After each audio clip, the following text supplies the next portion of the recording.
The envelope was standard white, the kind you buy in bulk at any office supply store, and it was sitting on the kitchen counter between the fruit bowl and the coffee maker when I came downstairs at 6:40 on a Tuesday morning in March. My name was handwritten on the front. Not printed, not typed, handwritten, in block letters that I didn't immediately recognize as Diane's. She wrote in a looping cursive normally, the kind she'd had since college, the kind she used on birthday cards and grocery lists. These letters were deliberate. Careful. The kind of handwriting a person uses when they want something to look official. I stood in the kitchen in my socks and read my own name 3 times before I picked it up. The coffee maker was running. The smell of it filled the room, that specific early morning smell that had been the first sensory fact of every day for 13 years, reliable as gravity. Outside, the March light was coming in at a low angle through the window above the sink, catching dust in the air. Normal morning. The kind of morning that has no premonition in it. Inside the envelope was a single sheet of paper. Typed. It was a notice of intent to file for divorce, prepared by a law firm called Kessler and Trell on Glenwood Avenue. I had never heard of them. The language was formal and bloodless. Irreconcilable differences. Seeking equitable distribution of marital assets.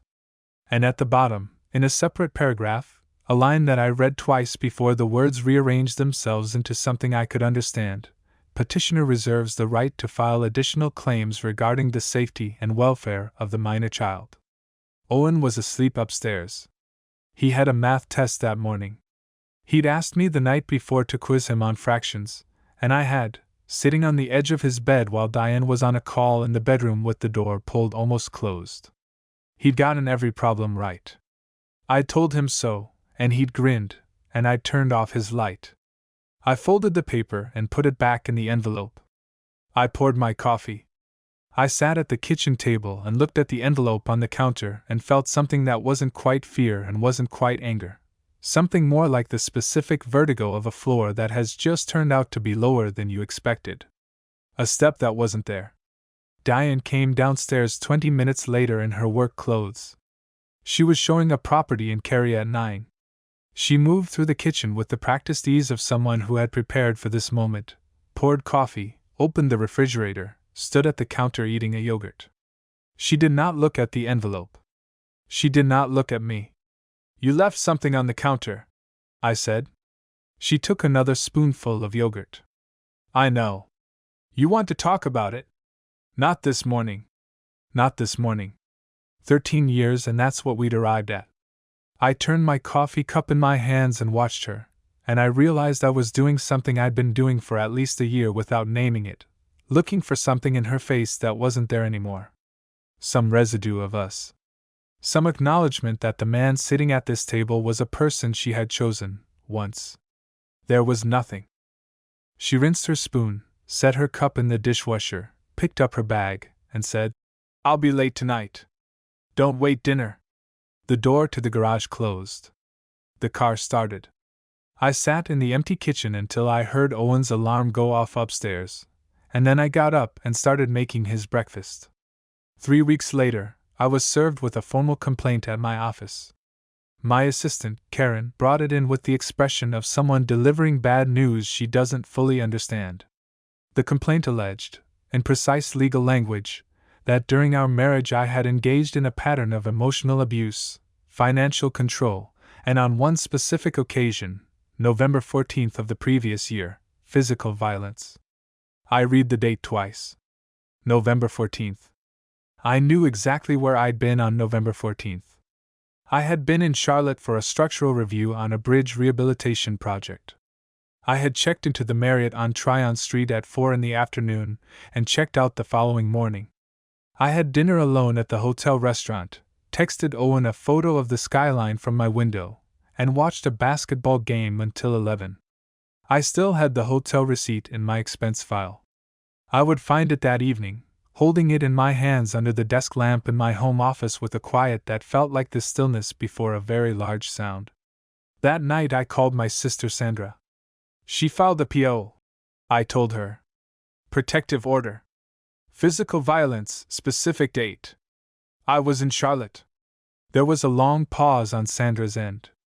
Then, Joel, get a lawyer tomorrow morning. First thing.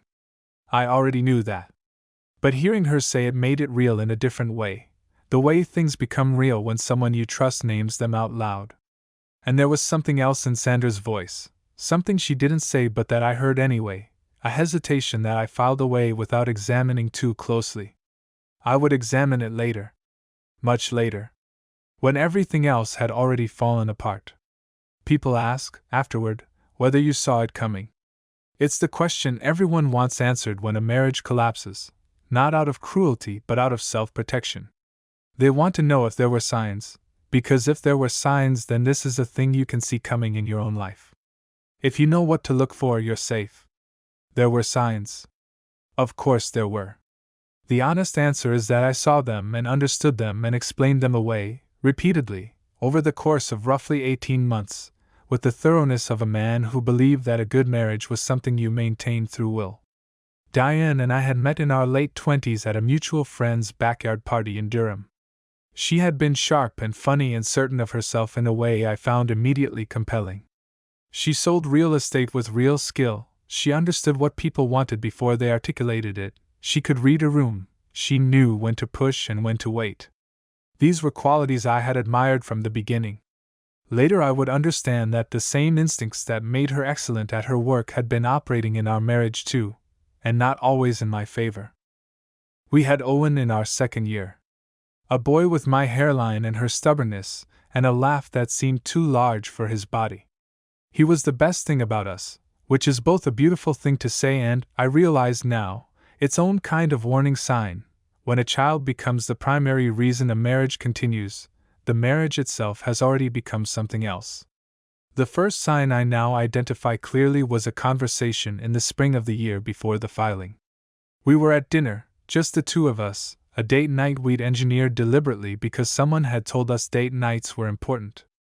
We were at a restaurant on Hillsborough Street that we'd liked in our 30s and found slightly disappointing in our 40s. Diane was talking about a colleague at her agency, a woman named Priya who had recently gone through a contentious divorce and come out of it with, as Diane put it, everything. Full custody, kept the house, child support, the works, Diane said. She was eating a salad, cutting each piece with precision. Her lawyer was incredible, apparently. Aggressive. Good for her, I said, because what do you say? Her husband was blindsided completely. She took a sip of wine. He thought she'd be reasonable. I didn't ask what had made the husband unreasonable in the end, or what aggressive had meant in practice. I thought it was gossip about a colleague. I thought Diane was processing a friend's difficult experience. Looking back now, and I have looked back at this dinner more times than I can count, I understand that it wasn't gossip. It was a data point. She was telling me something about what she was learning, what she was considering, possibly what she was planning. I heard a story about a stranger. She was having a different conversation entirely. The second sign was financial, and I am still slightly embarrassed by how long it took me to notice it. In the fall of the same year, our joint savings account, which we kept for household expenses and which I monitored casually through an app, began declining at a rate that seemed slightly faster than usual. Small withdrawals, irregular in timing but consistent in size. Between September and December, approximately $11,000 moved out of that account in increments ranging from $300 to $1,200. I mentioned it once, over breakfast in October. Diane said she'd been catching up on some home maintenance invoices she'd let accumulate, the HVAC servicing, the roof inspection we'd been putting off, the landscaping for the backyard. All plausible. I did not ask to see the invoices. I understand now that I did not ask because asking would have required me to believe that something was deliberately wrong, and I was not ready to believe that. Maintaining a marriage requires a certain quality of faith. I had confused that faith with intelligence. The third sign was Owen, and this one is the one that costs me the most to name. In December, 2 months before the envelope appeared on the counter, Owen came to find me in my office on a Saturday afternoon. He stood in the doorway for a moment before coming in, a habit he'd developed recently that I'd attributed to growing up, to the beginning of the privacy consciousness that 11-year-olds develop. He sat in the chair across from my desk, the one I kept there for when he wanted to do homework while I worked, and he said, "Dad, are you and Mom okay?" I told him yes. I told him yes because what else do you tell an 11-year-old on a Saturday afternoon when you don't fully know the answer yourself? But I also told him yes because some part of me believed it, or was still choosing to believe it, still managing the gap between what I sensed and what I was willing to conclude. He nodded, seemed to accept it, and went back upstairs to his room. He had known before I did. Children always do. They don't have the vocabulary or the framework, but they have the antennae, and his had been reading something I kept refusing to receive. Her name was Rebecca Holt, and she had an office on St. Mary's Street with a view of an oak tree so large it partially blocked the window. She was 51 years old, with close-cropped gray hair and a manner that was neither warm nor cold, precise, in the way of someone who had heard every version of every story and retained the capacity for attention without the burden of surprise. I sat across from her on a Wednesday morning in early April and told her everything: the envelope, the filing, the complaint, November 14th, Charlotte, the hotel receipt. She listened without writing anything down until I mentioned the protective order, and then she uncapped a pen. "The PO is the mechanism," she said. "It's what they use to get you out of the house, limit your access to Owen, and establish a narrative for the judge before the proceedings begin. It's aggressive because it's effective." She said this without judgment, the way you describe a chess opening, not a moral failing. "Do you have documentation for November 14th? Hotel receipt, credit card charges, a text I sent Owen with a photo timestamp. Email confirmation for the project review?" "Yes." "Anyone from the project who can confirm your presence?" "2 colleagues. The project manager was there. An inspector from NCDOT." She wrote. "Good. Now tell me about the financial history." I told her about the savings account. I told her what I'd found when I'd finally pulled the records after the filing, the full picture, not the October conversation, but the complete ledger going back 2 years. Approximately $31,000 moved out of joint accounts during that period. Some of it went to home expenses I could verify. Roughly $19,000 I could not account for. Rebecca looked at the figures I'd brought. She didn't react. "It's possible some of this went to legal fees," she said. "Retaining Kessler and Trell, building the case. It's also possible it went elsewhere." She set the papers down. "What I need you to understand, Joel, is that whoever she retained at Kessler and Trell, that firm doesn't take cases they don't think they can win. Marcus Trell built his reputation on aggressive asset division. He likes cases where the husband is painted as the danger. It makes the math cleaner." "The math," I said. "Custody is leverage. Custody drives child support, which drives everything else downstream." She looked at me steadily. "The accusation isn't just about damaging your character. It's financial architecture." I sat with that for a moment. Outside the window, the oak tree moved slightly in a wind I couldn't feel inside the building. "What about Owen?" I said. "That's the question." Her voice shifted slightly, not softer, but more careful. "If the court appoints guardian ad litem, the process slows down and gets more complex. That can cut both ways. What I need to know from you is whether there is anything at all, in your history with Owen that could be used. Not invented. Used. No. You're certain?" "I'm certain." She nodded. Wrote something. Capped her pen. In the car on the way home, I called Sandra. She answered on the second ring, which was faster than usual, which meant she'd been waiting. "I talked to a lawyer," I said. "Good. Sandra." I paused. "Is there something you know that you haven't told me?" A silence that was slightly too long. "What do you mean?" "I mean exactly what I said." She exhaled. "I ran into Diane at the Harris Theater in February. Before all this. She seemed off. I asked if everything was okay and she said something that I didn't know what to do with." "What did she say?" "She said, 'Joel's going to be surprised by how this ends.'" I was on I-40, in the middle lane, surrounded by ordinary Tuesday afternoon traffic. The words sat in the car with me with a weight that had nothing to do with their volume. Why didn't you tell me? Because I didn't know what it meant. I still don't know exactly what it means. I told myself she was being, I don't know, dramatic. Going through something. Okay. Joel. It's okay, Sandra. It wasn't. But it also wasn't her fault, and I knew that even then. I'd had my own signs and I hadn't told myself either. The red herring arrived that same week, and it derailed me for nearly 3 weeks. Owen's school counselor called. She introduced herself as Miss Pruitt, said she was reaching out at Diane's request, a standard wellness check following a family disruption, she said, entirely routine.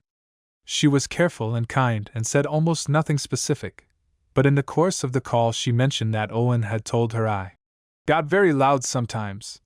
At home. I lost 2 nights of sleep over that. I turned the phrase over and over, very loud sometimes, and tried to map it onto anything real.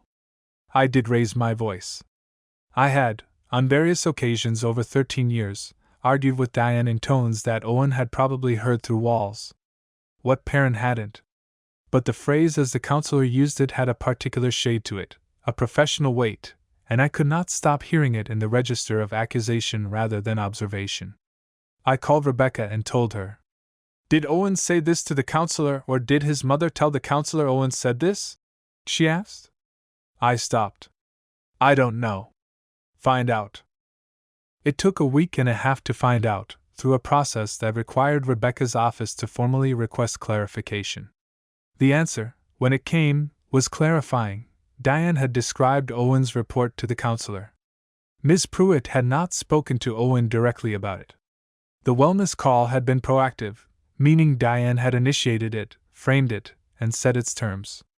I called it a red herring at the time, in my own head. But it was more than that. It was a demonstration of method. She was building a record, and she was using the people and systems around me, the school, the courts, perhaps others I didn't know about yet, to do it. And she was doing it with a precision that she had not learned on her own. There is a quality to a legal fight that is unlike any other kind of conflict I've experienced, and I've been in contentious project disputes. I've managed engineering disagreements where careers and contracts were on the line. What makes a legal fight different is that it operates on paper. Every real thing, every conversation, every moment, every 11-year relationship, gets translated into documentation, and the documentation is what the court sees. If you are good at documentation, you have an advantage that has nothing to do with what actually happened. Diane was very good at documentation. What Rebecca and I discovered over the following 6 weeks was systematic in a way that still, even now, produces in me a particular cold admiration alongside everything else. Beginning approximately 14 months before the filing, Diane had been consulting with Marcus Trell's office. Not retained, consulting, in the exploratory way that doesn't require a signed agreement and doesn't generate a paper trail in the same way. During that period, she had kept a contemporaneous record in a notebook, dates, incidents, her characterizations of my behavior. Raised voice. Dismissive tone. Controlling behavior around finances. The notebook was introduced in Discovery. Rebecca went through it with me line by line. Some of it was selective but based in reality. There had been arguments, there had been stressed periods. I had been preoccupied with a major contract in the summer of the previous year and less present than I should have been. These things were true. What the notebook did was take true things and frame them in a language that accumulated, cumulatively, into a portrait that I barely recognized. And then there was November 14th.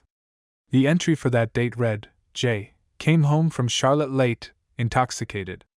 Argument in kitchen, physical altercation near the counter. Owen was in his room.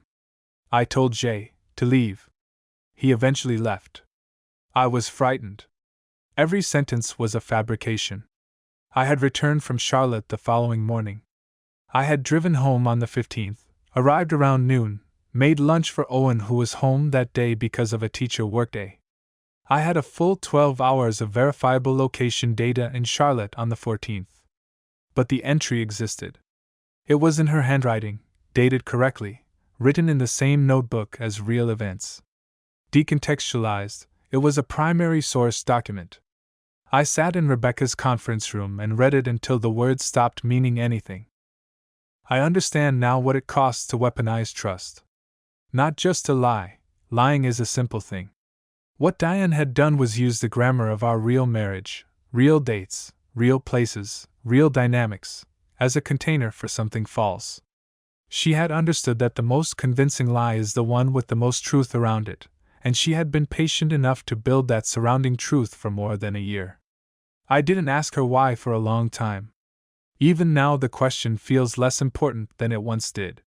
But what I think, what I've arrived at, after months of turning it, is that she had decided the marriage was over well before she told me, and having decided that, she made a calculation: a clean departure would leave her with half. An aggressive departure would leave her with more. She chose more. The financial picture, which Rebecca's forensic accountant mapped over 3 weeks, was more complete than I'd understood. The $19,000 I couldn't account for had gone to an investment account Diane had opened in her name alone, the proceeds of commissions she'd redirected from their usual deposit path. Legal and technically permissible during a marriage, difficult to categorize cleanly an asset division unless you could demonstrate intent. We could demonstrate intent. She'd opened the account 10 months before filing. The secondary twist arrived through a source I hadn't anticipated. Priya, the colleague whose divorce Diane had described at that dinner as an example of what aggressive looked like, reached out to me through a mutual connection in late April. She had heard about the filing, she said, and she wanted to speak to me. We met for coffee near her office on Glenwood. She was a composed woman in her early 40s who seemed to be carrying something she'd decided to put down. She told me that Diane had approached her roughly 2 years ago, not for support, not for advice, but for strategy. Specifically, Priya's ex-husband had also been falsely accused during their proceedings, she said. Not of physical violence, but of financial misconduct. The accusation had been instrumental in the settlement Diane had admired. Diane had asked Priya, in specific detail, how the accusation had been structured, what documentation had supported it, and how her attorney had deployed it. Priya had told her. She hadn't known what Diane intended to do with the information. "I'm sorry," she said. "I didn't know she was going to use it against someone." "Did your ex-husband actually do what he was accused of?" I asked. A pause. "No," she said. "He didn't." I drove home from that meeting in a particular silence. There was no anger left in it by then. What I felt was more like resolution, the specific sensation of a picture completing itself, the last piece arriving to show you a shape you'd already been looking at for months. The hearing was on a Thursday in June, 10:30 in the morning, a courtroom on the 3rd floor of the Wake County Justice Center that smelled of recycled air and carpet that had absorbed too many difficult days. I wore a gray suit. Rebecca wore black. We arrived 20 minutes early and sat at our table while the room filled. Diane came in with Marcus Trell at 10:20. She was in a dark blue dress, her hair down, composed in the way she was always composed in professional settings, which is to say, completely. She didn't look at me when she sat down. Trell arranged his files with the efficiency of a man who had done this exact thing in this exact room many times. I had been in courtrooms before, as an expert witness on engineering matters. I understood abstractly that a courtroom was a theater, that every element of presentation was intentional. I understood it differently that morning, sitting on the other side of it. The judge was a woman in her late 50s named Wanda Cole. She had a reputation, Rebecca had told me, for being methodical and resistant to emotional testimony without evidentiary support. Rebecca had described this as good news for us. Trell went first. His opening was measured and smooth. The word pattern appeared 4 times in 15 minutes. He described a marriage characterized by financial control, emotional diminishment, and a documented episode of physical intimidation. He introduced the notebook. He referenced the school counselor contact.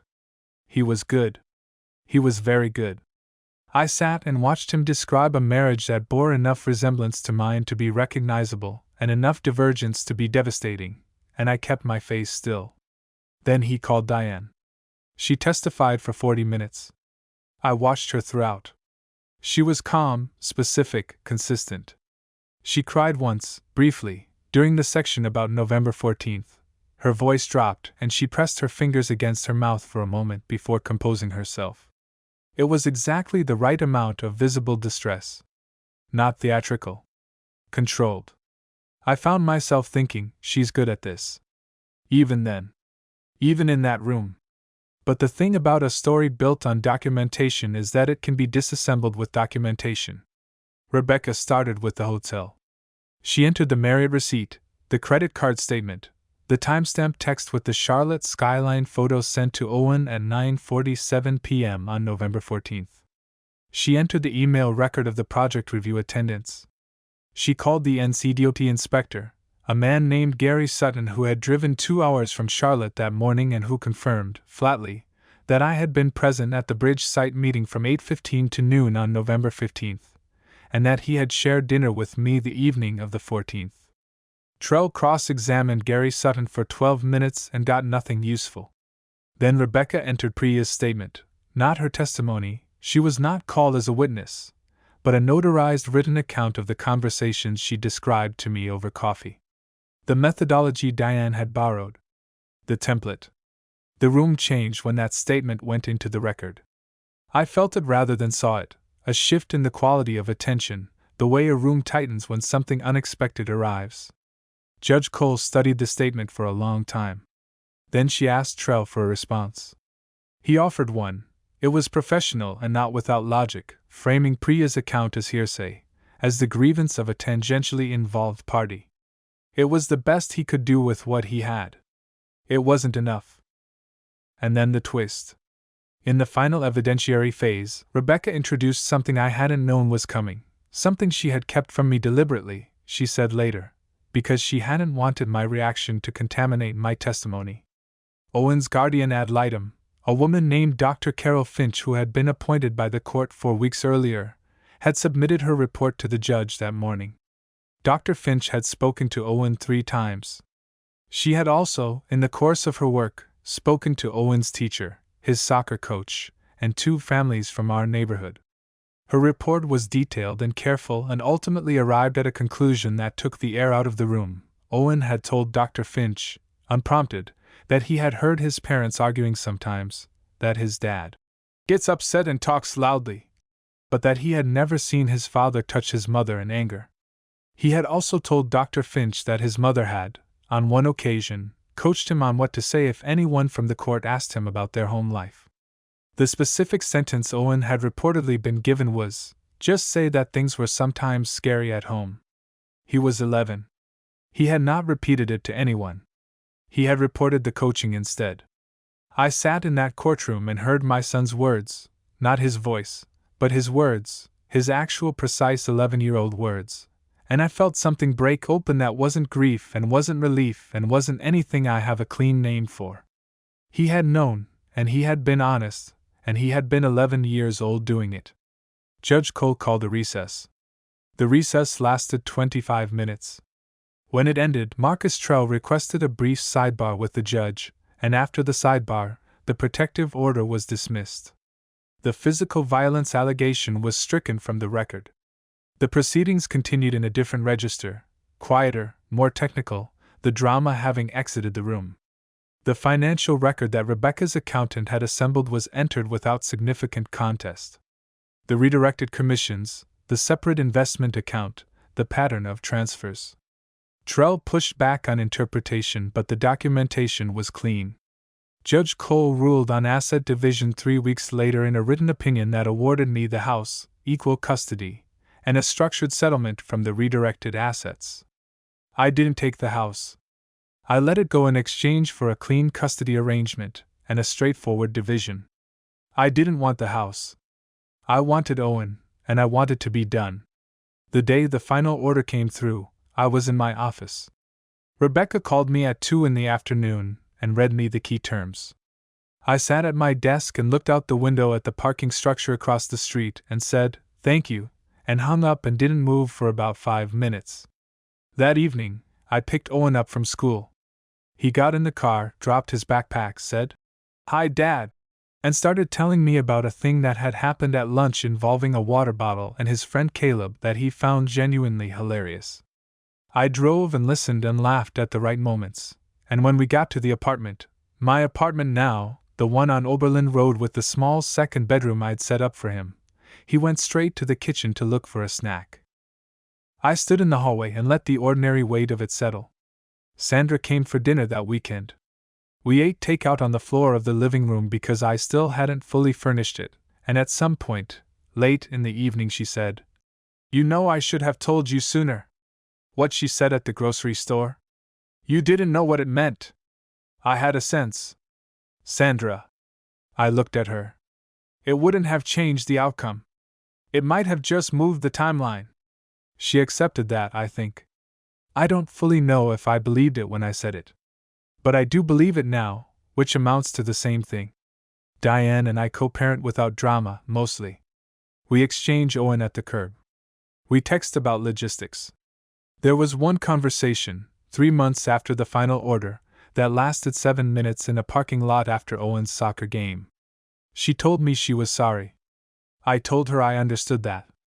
I didn't tell her it was okay, because it wasn't. But I also didn't tell her it had destroyed me, because it hadn't. It had changed me. Those are different things. Owen, for his part, has never mentioned what he told Dr. Finch. Not to me. Not as far as I know to anyone. He is 12 now, and tall for his age, and still has that laugh that seems too large for his body.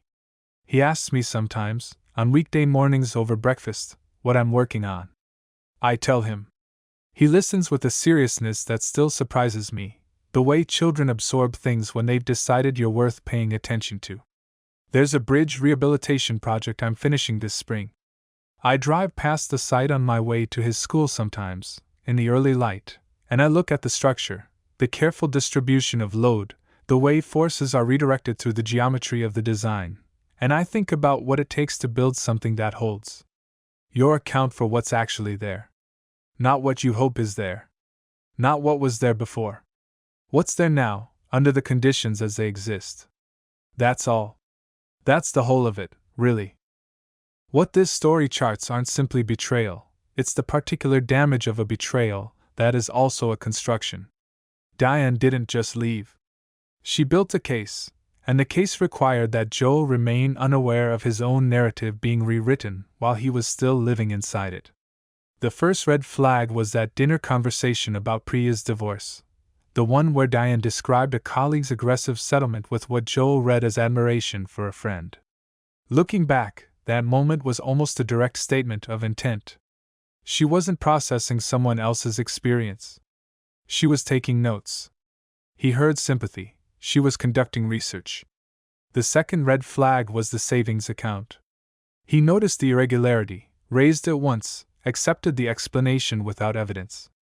Not because he was careless, because he had built his understanding of the marriage on the premise that Diane was operating in good faith. When you trust someone completely, their explanation for any anomaly automatically carries more weight than the anomaly itself. That's not foolishness. That's what trust actually is, in practice. The turning point was Owen in the doorway. Not the legal proceedings, not the financial forensics. Owen, at 11 years old, standing in the door of his father's office on a Saturday afternoon asking if his parents were okay.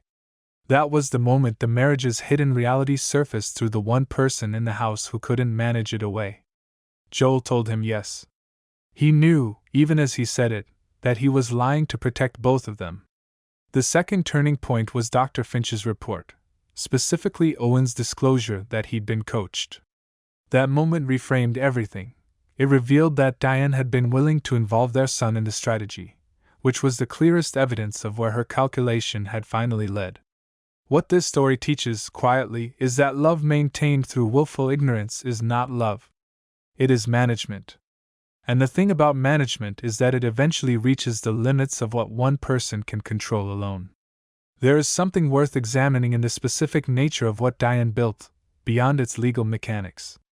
She constructed a version of events that was almost entirely assembled from real material, real dates, real dynamics, real friction. The argument patterns were real. Joel's long project hours were real. The financial complexity of their life was real. What she did was take this raw material and reorganize it into a different story, one in which she was the subject of harm rather than the architect of departure. This is more interesting, psychologically, than simple lying. Simple lying requires fabrication from nothing. What Diane did require intimate knowledge of the marriage's real texture, its genuine fault lines, its rhythms and stresses. Only someone who had lived inside it could have shaped the material so convincingly. The intimacy itself became the instrument. And this is perhaps the thing the story reveals most clearly about what long-term trust makes possible. Not just warmth, not just comfort, vulnerability. Joel had shared every real corner of his life with Diane for 13 years. His professional anxieties, his parenting fears, his limitations as a partner during hard seasons. All of it became available to her when she needed it, not as evidence of who he was, but as raw material for a portrait of who she needed him to appear to be.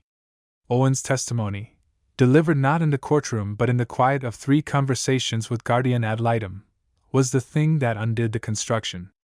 And it undid it not through sophistication but through the uncomplicated honesty of a child who had been given a script and decided not to use it. There is something in that worth sitting with for a long time. What stays with me about this story, the detail I keep returning to, is Owen standing in the doorway of his father's office on a Saturday afternoon, asking a question he already knew the answer to. He was 11. He didn't have the words for what he was sensing. But he had the courage to ask anyway, and then he had the integrity, months later, to tell the truth to a stranger in 3 separate rooms when he could have simply said what he'd been told to say. How often do we, as adults, fail to do what an 11-year-old managed? We have the words. We have the awareness. We sense things all the time that we choose not to follow to their conclusion. Joel spent 1.5 years ignoring a floor that was giving way beneath him, not because he was blind, but because seeing it fully would have cost too much too soon. I don't judge him for that. I think most of us would have done the same. But Owen didn't. And maybe that's the real ending of this story.